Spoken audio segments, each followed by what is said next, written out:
The one that we're going to name ended up being one of our iconic lines. But yeah, Rock Harbor is another good example of an upward spiral. If you allow him, the character, to work. You know, when he appeared in The Greater Good, I wrote him as he's a businessman. But I had to write him as concerned about what was going on with Xena, but I still had to keep in mind he's a businessman. That's why some people might have written, when he says, we gotta get out of here, he might have said, you know, we gotta get out of here, they're gonna kill us. Okay, that's a legitimate line. But for Salmonius, the line is, I think what we need to do is we need to cut our losses and move our market to another area.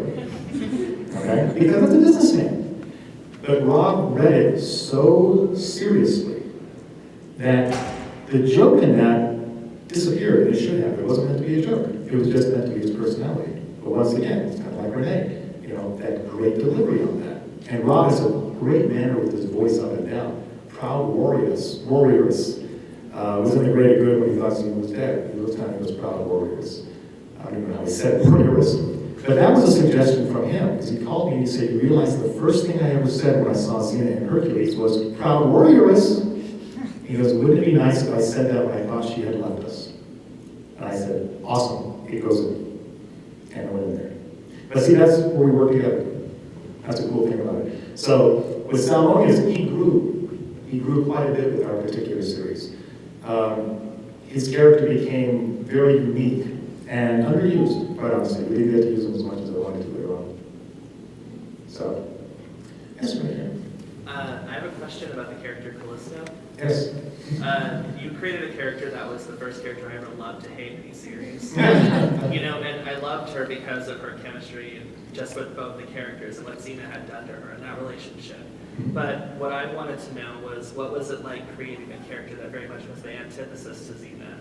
But also, whenever you killed her, I think it was at the end of season 3, that cliffhanger, whenever Gabrielle fell down.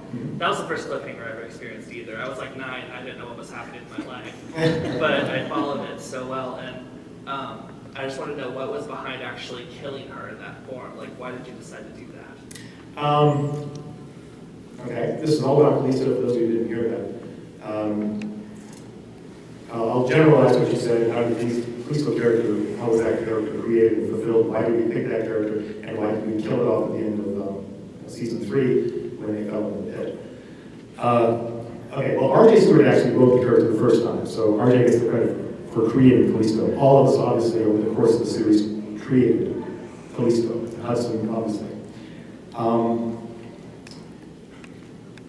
When I had discussions with RJ about this, when we first talked about where the character was and what that character was going to be, this was all playing off of what was going on inside of Xena. Because we implied, by the way, keep in mind that even on the staff, each one of the writers had a slightly different approach to different things.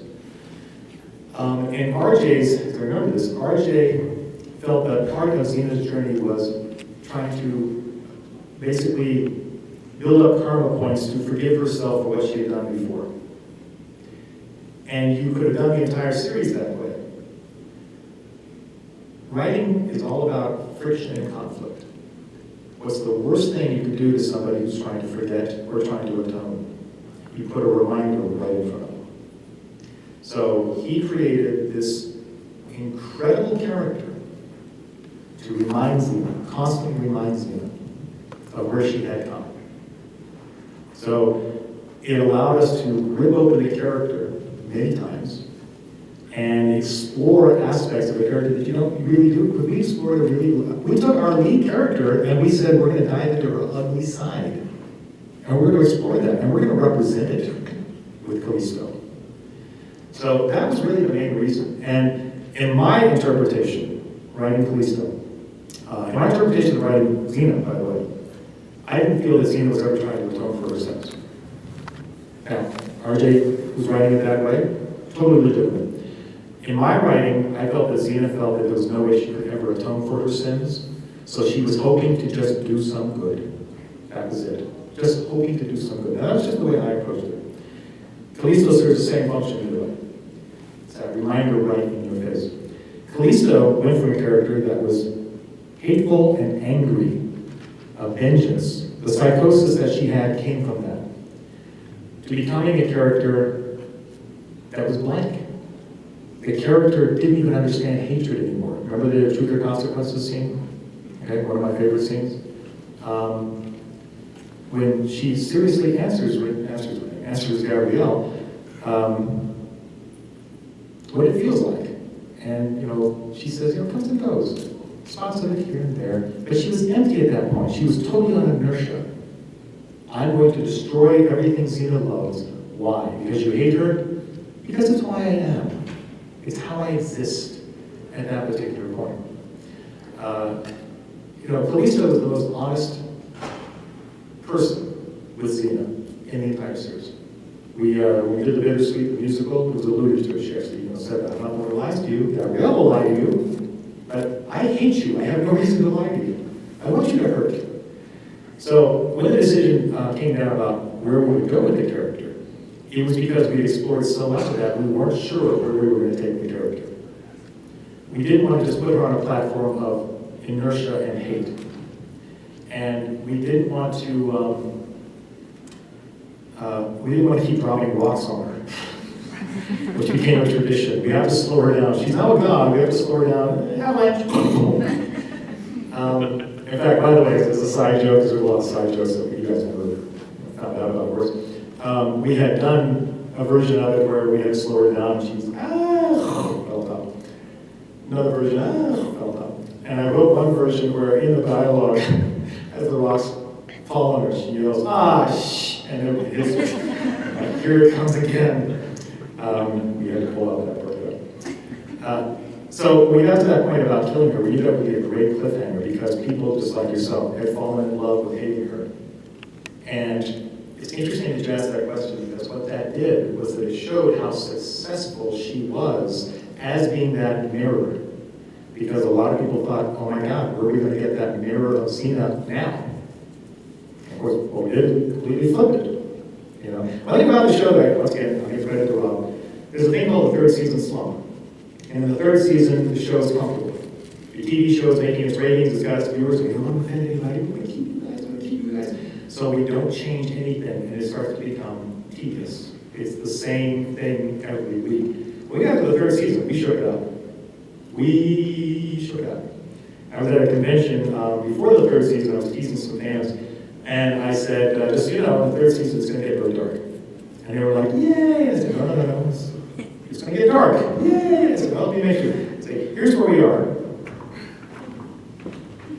Here's where you think we're going. We're over here! Wait, Cora's down there. And anyway, so we did completely shook it up. But that was kind of cool. We sent this series into so many different directions. But Felisa facilitated it. And working with Hudson was awesome. The audition with her was so incredible. How many people hear the audition story? How many people know the audition story for Hudson? Oh, good.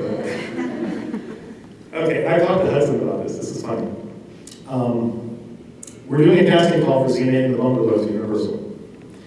And, it's a small bungalow. But we have a large room where everybody comes in. And everybody in there, we're kind of actor friendly. RJ one time was an actor, I was an actor one time. Rob's there. And the way it goes is the actress will come in, and Beth Heinsohn, our casting director, she would say, Sally Nanda Bloom, this is the room.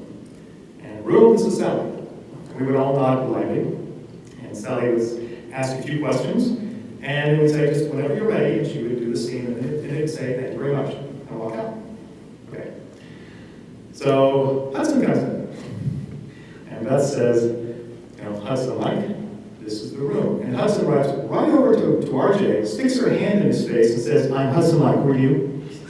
And he goes, RJ Stewart. I'm Hudson Mike, who are you? Rob Tapper. I'm Hudson Mike. Getting to me, I'm Steve Sears. And I'm sitting on a couch, they're sitting on the table. I'm kind of like, way back. Okay, fine. So Hudson gets up there, and she says, you say, do you have any questions? She goes, no. All right, whenever you're ready. Fine. And she goes through the scene. Now, in the middle of the scene, there was supposed to be a fight sequence. We don't expect anybody to do a full-blown fight, but she just blows right by it. Finishes it, she goes, how's that? And our they said, well, yeah, in the middle, there was a little bit of a